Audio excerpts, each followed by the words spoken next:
Bienvenue dans ce podcast. Aujourd'hui, nous explorons comment la technologie peut renforcer la résilience des entreprises face aux crises. Ce podcast est basé sur un article écrit par Alexandre Fournier suite à un interview de Benoît Froment, disponible sur le site magasinecriseetrésilience.com. Dans notre monde actuel, les organisations font face à ce que les experts appellent une polycrise, un ensemble complexe de menaces qui les oblige à renforcer leur résilience organisationnelle.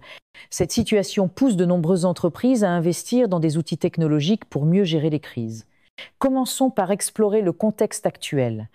Selon le BCI Horizon Scan Report 2023, près de la moitié des organisations prévoient de maintenir leurs investissements en continuité d'activité et résilience pour 2024, tandis qu'un quart envisage même de les augmenter.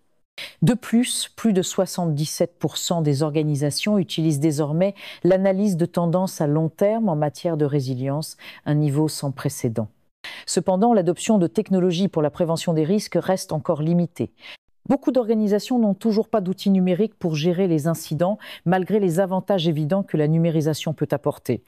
Benoît Froment, expert en logiciel, nous éclaire sur les critères essentiels pour choisir un logiciel de gestion de crise efficace. Voici les points clés à retenir. Premièrement, il est crucial d'opter pour une approche intégrée. Face à des menaces de plus en plus nombreuses et variées, les entreprises ont besoin d'un espace de travail intégré.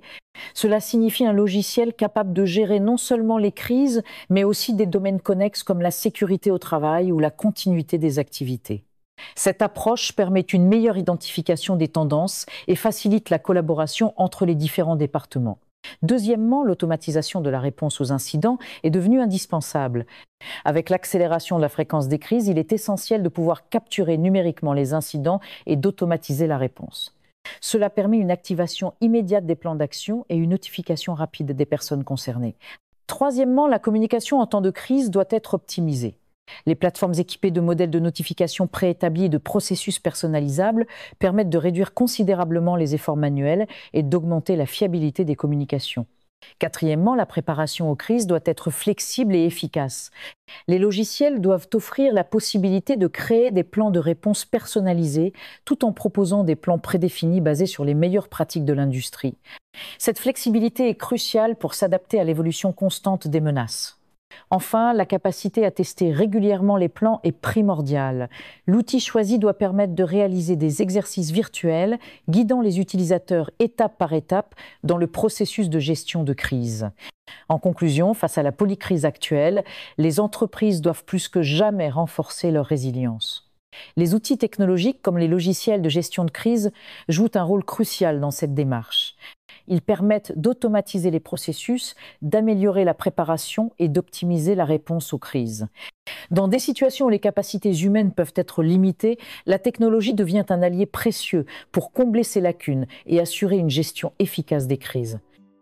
Cette interview a été réalisée par Alexandre Fournier. Vous pouvez retrouver Benoît Froment sur LinkedIn.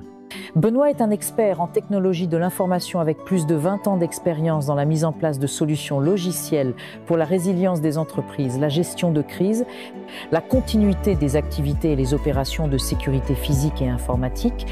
Si ce podcast vous a plu, pensez à liker, commenter et partager pour aider d'autres à en bénéficier. Retrouvez plus d'articles passionnants sur magasinecriseetrésilience.com. Rendez-vous bientôt pour un nouvel épisode consacré à la résilience organisationnelle et la gestion de crise.